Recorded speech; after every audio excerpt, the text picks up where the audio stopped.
abusé sexualmente de más de 100 niños. Sospecharon de mí de 5 asesinatos. Confesé ante las autoridades 5 homicidios. 2 de ellos fueron acuchillados. El último día de mi vida me senté en una silla eléctrica.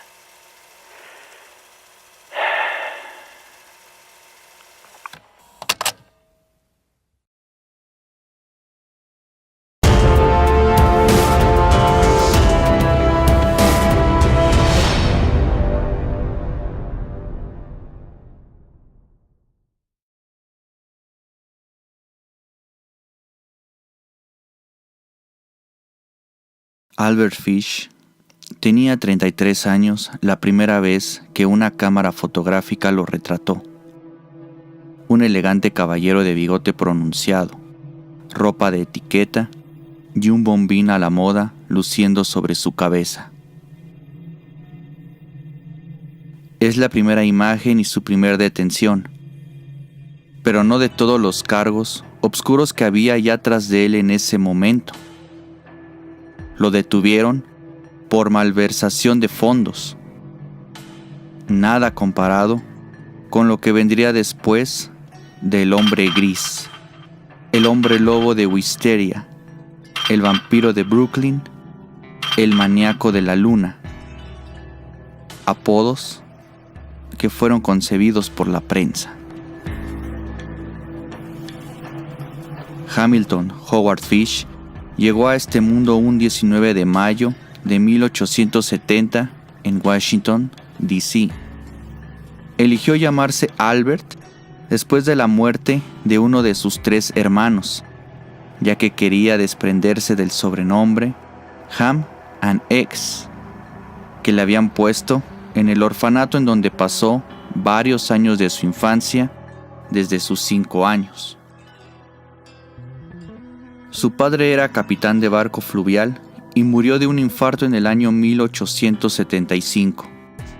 Su madre no heredó nada de su esposo, así que no tuvo otra alternativa que mandar al pequeño Albert a un orfanato, en donde le esperaban castigos, burlas, vergüenzas, deshonras y un descubrimiento bastante inquietante. El pequeño Albert sentía placer por el dolor físico. Los golpes le provocaban orgasmos prematuros. Es importante decir que la mayoría de la familia Fish tenía alguna enfermedad mental y gustos turbios. Para el año 1879, su madre consiguió empleo en el gobierno y pudo sacar a Albert del orfanato, pero este ya tenía un estigma que cargaría el resto de su vida. A los 12 años, empezó a tener relaciones homosexuales con el hijo de un telegrafista que era mayor que Albert.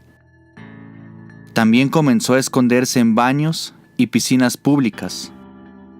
En unas cartas, él confesó: lo hacía porque me excitaban los olores y sonidos que había. Podía ver jóvenes desnudos. Ahí pasaba la mayoría del tiempo en mis fines de semana. La mente de Albert cada vez se tornaba más bizarra. Se hizo adicto a la urografía y coprofagia, la ingestión de orina y de excremento. A la edad de 20 años, llega a la ciudad de Nueva York. Durante su confesión comentó que se hizo prostituto. También declaró que comenzó a violar a muchachos jóvenes, crímenes que seguía practicando a pesar de estar casado. Su madre pensó que al estar casado lo alejaría de sus obscuros pensamientos y manías. Para 1898, le impuso casarse con una mujer 9 años menos que él. Parecía que había funcionado, ya que tuvo 6 hijos en este matrimonio. Fue un buen padre y esposo, confesó un detective que debía seguir sus pasos hasta el derrumbe de Albert, aunque la familia tenía que soportar su comportamiento extraño.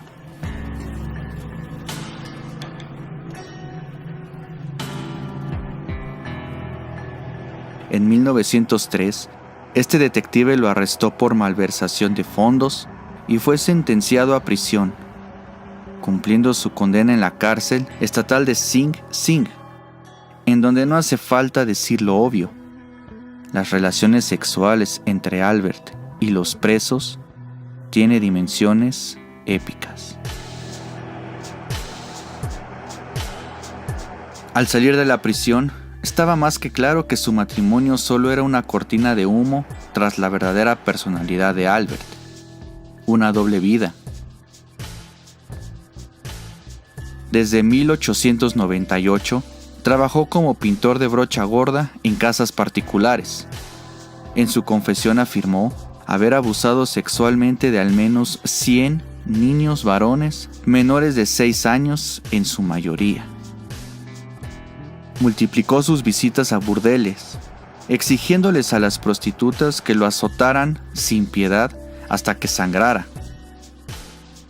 En una visita al Museo de Cera con modelos anatómicos, Fish quedó fascinado con la disección del pene, lo que ocasionó que desarrollara un interés bastante enfermo por la castración, siendo así que para 1910, durante una relación con un retardado mental, Fish trató de castrarlo después de amarrarlo.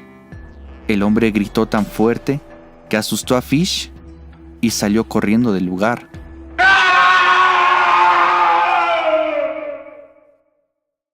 Para 1917, ya en sus 47 años, su esposa lo abandona yéndose con otro hombre.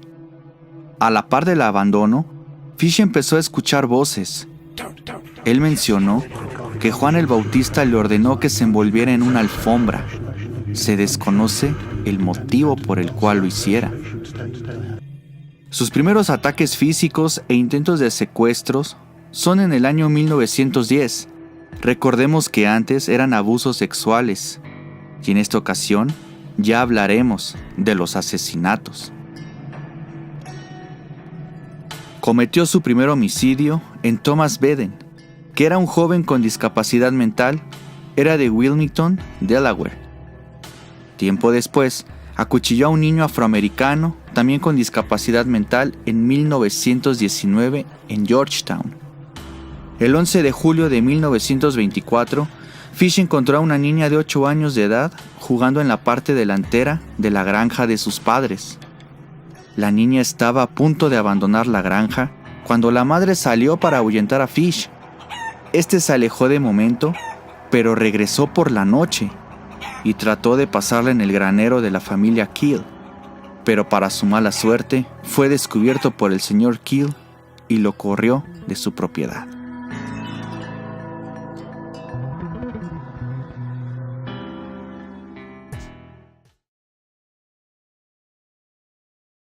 El caso de Grace Booth fue el más sonado por una carta que le mandó a su madre, carta que también sirvió para conseguir su arresto.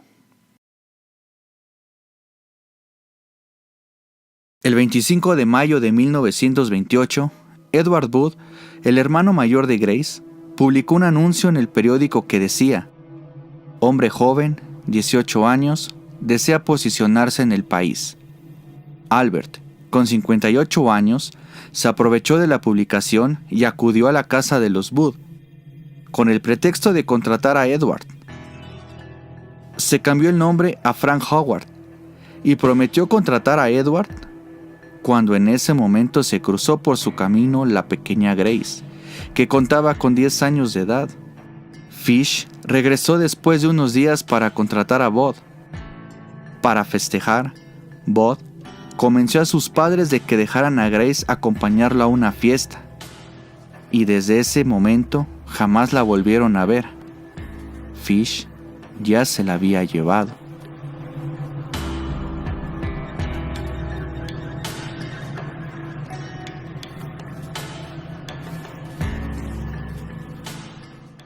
6 años después, en noviembre de 1934, una carta anónima fue enviada a la familia Bott.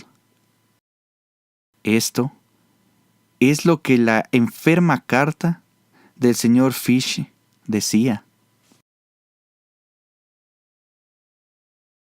La carta fue entregada en un sobre que tenía un símbolo hexagonal con las siglas en inglés NIPCBA, que al español quiere decir Mutua Privada de Choferes de Nueva York. La investigación llevó hacia un portero de esa compañía de choferes, confesando a la policía que él había tomado algunos emblemas de un escritorio, pero que las dejó en la habitación en donde alquilaba. Esto llevó a la investigación a unos departamentos en donde la propietaria dijo que Fish se había quedado en ese cuarto días antes. La paga de la renta venía del hijo de Fish, así que el investigador le pidió a la propietaria que retuviera el siguiente cheque. William King, que fue el investigador del caso, esperó afuera de la habitación de Albert hasta que éste llegó, para así llevarlo a la comisaría. Fish no puso resistencia, pero al llegar a la comisaría intentó acuchillar a King. El detective lo desarmó, dándole paso a su juicio, que duró 10 días.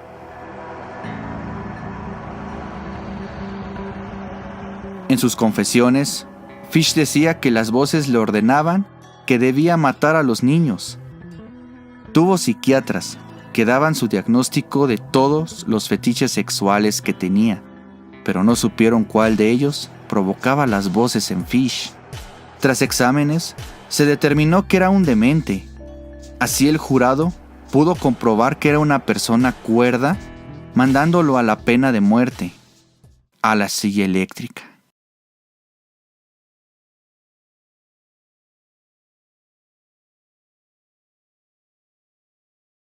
Tras su captura, salieron a la luz más crímenes, pero dejaré que seas tú quien investigue las demás acusaciones para no hacer este video más largo.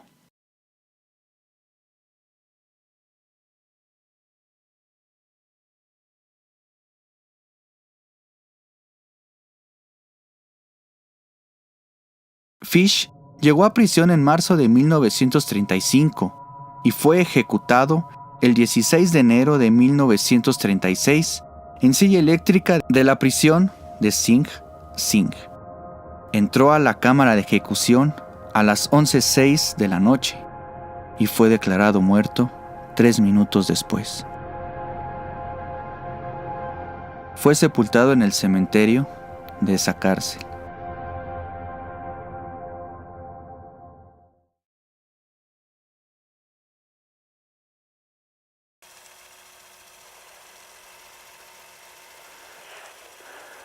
Señor Fish, últimas palabras. La experiencia suprema de mi vida. No sé aún por qué estoy aquí.